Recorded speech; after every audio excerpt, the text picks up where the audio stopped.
on Bixby Highway.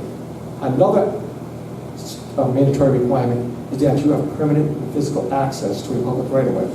That is why we're asking for access to CARLTON to meet that requirement. The two don't have to be jointly met, and they can be mutually exclusive. What we were trying to avoid is creating a situation where we were creating a substandard lot and needed zoning relief. I can also say this is a state road.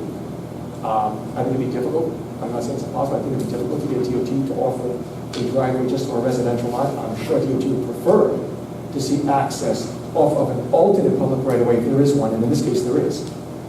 So on the major thoroughfare, when it's under state DOT's control, they want to limit the amount of curb cuts and to further evidence that in your comprehensive plan it notes that you should limit the amount of curb cuts on these major thoroughfares. Clearly you're going to need a curb cut to serve the business lot, but if you think about it, then you would have two curb cuts in close proximity to one another. That's another safety issue anyway. But I can assure you, DOT would not be supportive of a curb cut just to serve a single family when there's absolutely opportunity to get it from a different location. So you feel like the DOT might be a little hesitant to give you a physical alteration permit to make that cut?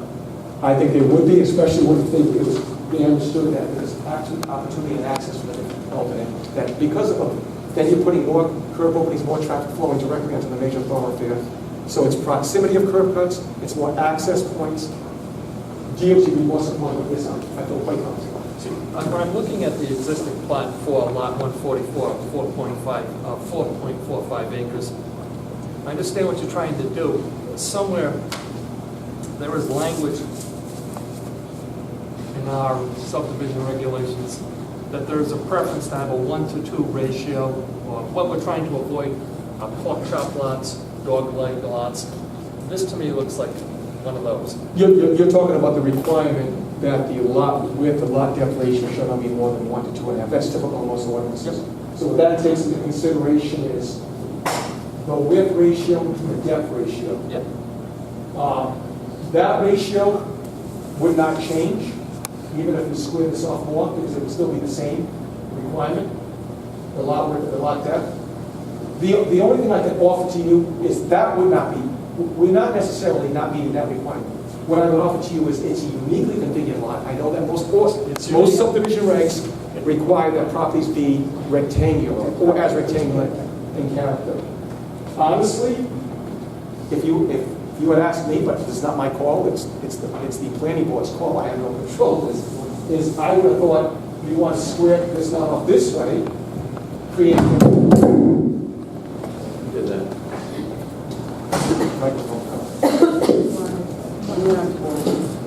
So I would think you want to make this a true rectangular residential lot, since the access will be off this, and give this to the DH zone, because this town has limited capacity of availability of property on your major thoroughfares to further develop. It's just a reality. Either they're already physically improved, there's not a lot of this land resource left. They either physically improved, or B, there's constraints to them. There's no constraints to develop on this lot. It's high and dry, as they say. So I would have thought this would have been a better proposal, instead of exhausting land resources off of Victory Highway to serve to meet this requirement lot width and lot frontage. From a planner's perspective, better proposal, you square this off, you get some relief from the council pursuant to the zone change here, and that it is. But I understand, nobody wants to create a substandard lot, because then you argue the point of self-created hardship.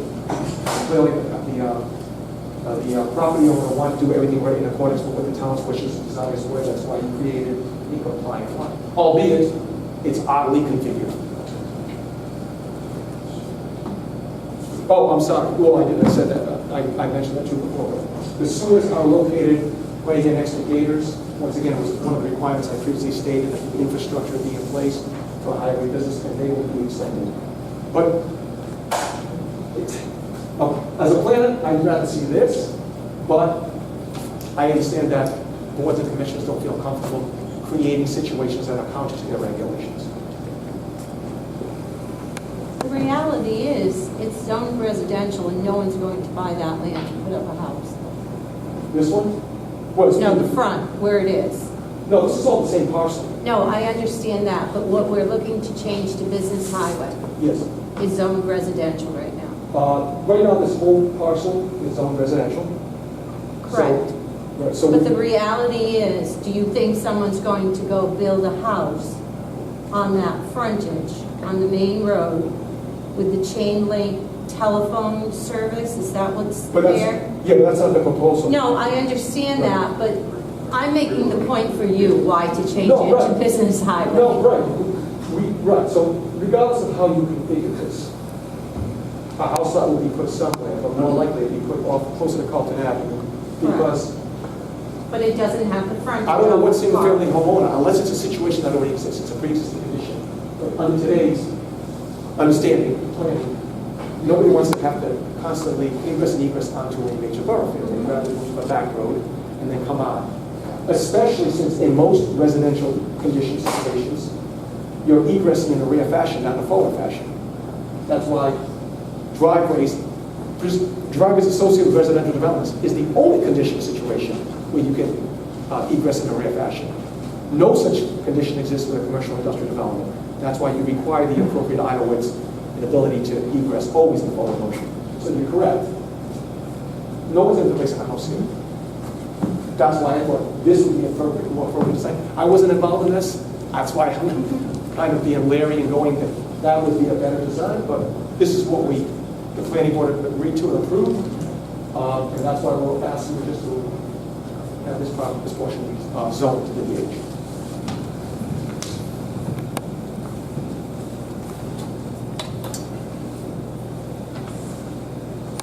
Anybody else?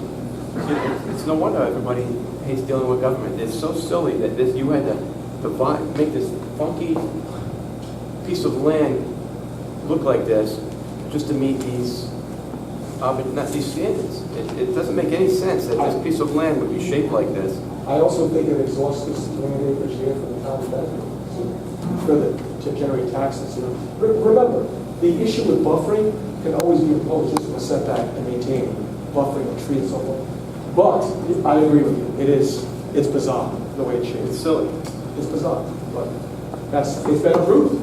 It's approved. Oh, I'm not knocking the planning board by any means. They're doing what this. I'm just saying that we had to do it this way, or it had to be done this way. We should have a little more flexibility in when things, for logic, things that should be logical to do it a different way. Yeah, it's interesting you say that. So there's a handful of communities now, because your zoning regulations have to be consistent with your comprehensive plan. But when you seek relief from a zoning ordinance, if there's any opportunity in circumstances where there's going to be opposition or an appeal or whatever, the first thing you say to your mind is, I can't go against a community zoning ordinance. I'm setting myself up for a fall. So what you do is you do what you have to do to make sure it's compliant. That's what you do while you do these things. I understand. So some communities in their comprehensive plan have actually put the language in there to say, under certain unique circumstances, if it's within certain characteristics, it will be consistent with the zoning ordinance, and you don't have to meet it to 100%. There's a deviation percentage. The city of Pawtucket did it with, for example, because the city of Pawtucket, I live in East Providence, were very urbanized environments.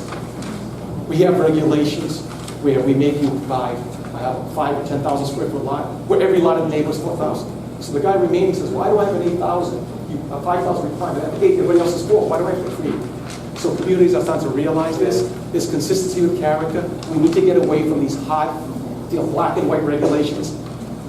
That's coming around. We're starting to understand that. But this is what we end up when it's hot. All right.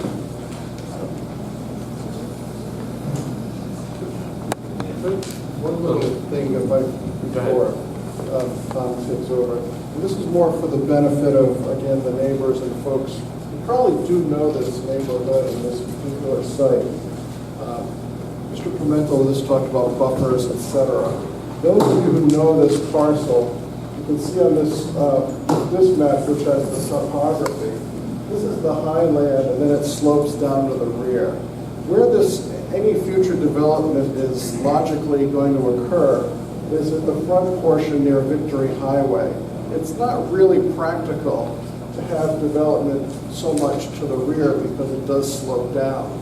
So that natural sloping down would serve as a presumable buffer in the future so that nothing would get too close to the neighbors to the rear And also, those of you who know the parcel know that there's already quite a bit of natural green screening. The plan and the expectation is to leave all the green screening that's there to provide as much screening from any of the neighbors as we can accommodate. And there's one other point about the house that we're proposing. It's not a spec house. This is a house for John Russo Jr. to live with his family, his wife and his 2 kids. So they run the business. He's going to live at the rear if this is all approved. They're sensitive to the concerns of the neighbor. John Jr. is going around trying to speak to some of the neighbors to talk to them about the plan, to correct what might be the incorrect assumptions that many of you may have made by looking at that newspaper advertisement. But the topography will inform the future development, and it will also provide for some buffering, whether the council wants anything stipulated or not. The land creates its own buffer. It's going to be there, and we're going to keep the green screening that we can. Nothing is going to get cut down. We're going to keep as much of it as possible to accommodate and to respect the concerns of the neighbors. Thank you. Mr. Dunn? Yes. We're looking for some consideration at the end of Carlton Avenue. The high point's 280 feet. The back of the property drops off to 260 foot. It's a 16-foot drop. Not that bad, but I still don't know what the elevations are on Carlton Avenue. It's not, I can't answer that specifically. I think anyone who's gone out there know that it drops back there quite a bit, and it's already servicing folks who live at the bottom of it. There's that drop, and we're committed to improving that road to whatever the standards are that are necessary to create that. Excuse me, I think my son asked you to come over and look at it. Yeah, and I told your son I would conduct any dialogue in an open public hearing. Those were my exact words. Couldn't look at it. So anyways, if the council sees fit to grant the request, you mentioned it before, we'd have to conform to town standards to create that road. We're willing to do those things. And noting that before the planning commission, we already had correspondence that they requested from fire and public works that this proposed extension of Carlton Avenue, which would result in a dead end and a driveway off of it, were all satisfactory for town safety concerns. Yeah, I did see that. Thank you. This is a public hearing, so I do want to get input from the residents. Absolutely.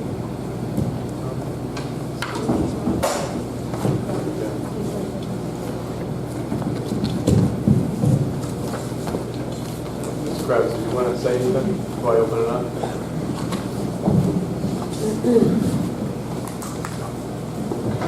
Yeah, we had Tom Kravitz, I'm the town planner.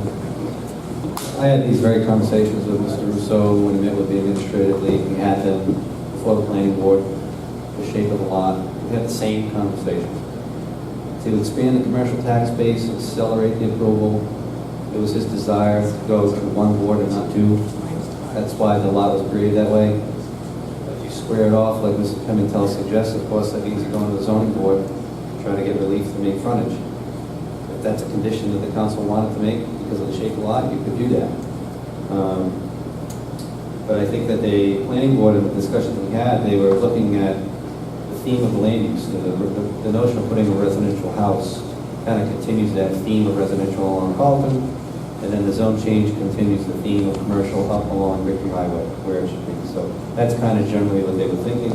That's why in the decision that I included for you, the only item that was a condition was that the road access, in whatever form it takes, whether it's this driveway or a wider road that matches that which is existing in the area, it's totally up to the council, obviously, to do that. So I just wanted to kind of clarify that. It wasn't like the planning board wasn't concerned at all with the shape of the lot. Of course, we talked about it at length. So. I'd like to clarify something too, nothing to do with you, but this is a zone change, so it's the first reading. The zone change. The zone change portion is the first reading, so we are not going to be able to actually vote tonight on the actual zone change. But we will, Vote on the access. we can vote on the upper part, on Carlton Avenue, to the access portion of this request. If I may, Mr. President, if this council deems fit to give access off of Carlton Avenue, right, and we just heard the town planner say they had concerns about this oddly configured lot, which is going to be proposed to become business highway. That's not the best use of the property with this configuration as presented this evening. So if the council is going to consider proposed driveway off of Carlton, I have reservations about it with the slope of Carlton leading into this.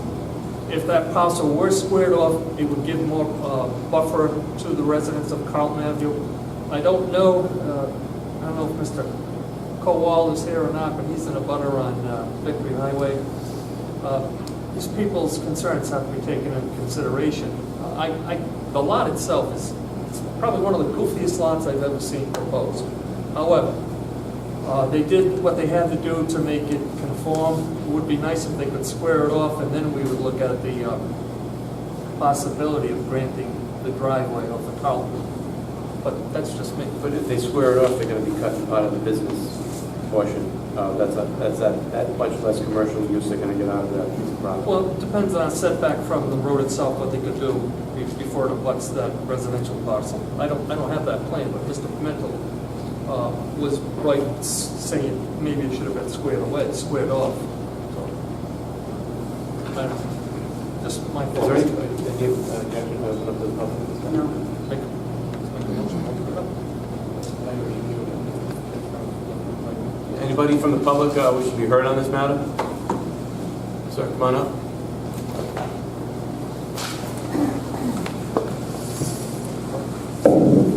How are we doing? Scott McGee. I own a property on 1402 Victory Highway, Gators Pub. I also own 261 Main Street, which is on the corner there. I'm in favor of this, and honestly, we keep talking about the lot and so on and so forth. If you look at the lot, there's a buffer here for this resident here, okay?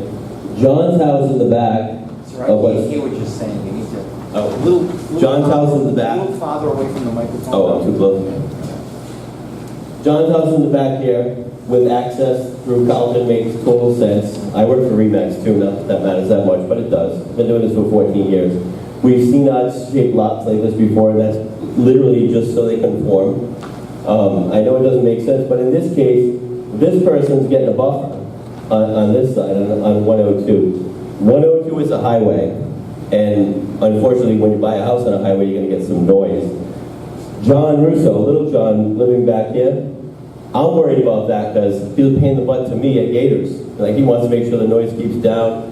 He's a great guy, but looking at this whole thing here, they take good care of their property. It just makes sense. I know it's residential there. Now let's talk about if, Terry Bonamoli mentioned if they put a house there. If we put a house on that lot, in that dirt pile as it is right now, it's a spec house, okay? And I know people are concerned about the prices of their houses around that area. That spec house is probably $225, something like that, and that it's kind of like a crappy lot for a residential. John and Little John do a really good job with the commercial part of it. They extend that. We have nice buildings, whatever they put there. There's no plans yet for that, but I can assure you that tax base wise on assessments with business, it makes more sense.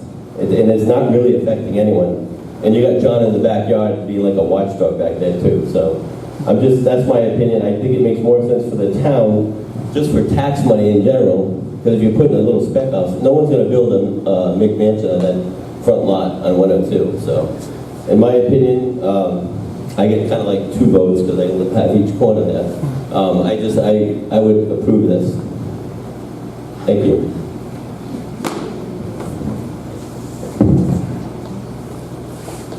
Did anyone else want to be heard on this? Mona?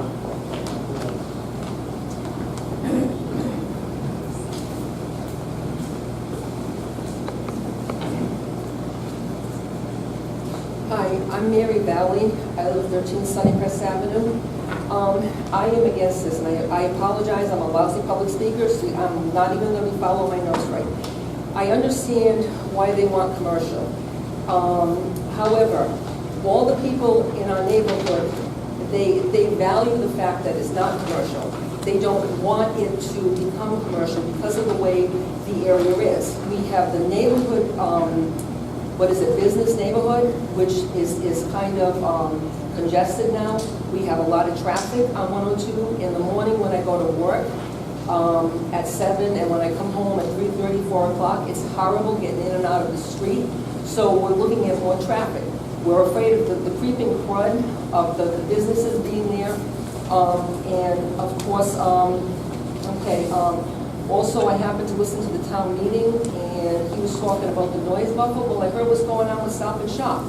How, you can say that it's not going to change, but if we don't keep on coming to meetings and we don't know what's going on, there's no way that anything can be guaranteed about our neighborhood. They can say this, they can say that, but it just doesn't change. Okay, and then I was doing research after I got the abutter notice, and I couldn't find what's going on. I mean, I have no idea. So I did a spreadsheet for Business Highway, and the things that are going in there are certainly unconducive to a neighborhood. 3,000 square feet, retail, government uses. Not that I have anything against government, but if they happen to sell it for government purposes for a small area, then there's going to be a lot of traffic during the day. Drive-throughs, car lots. I mean, there are a lot of people on 102 in that area between the business neighborhood and that small section that is considered commercial. All those houses are bought up because people want to live in North Smithfield. So although the values aren't as high, there's no McMansions or anything, people buy because they want a small town feel for their kids. And if we start doing the business commercial, then that's going to change. So it's that. Also, I'm not sure, but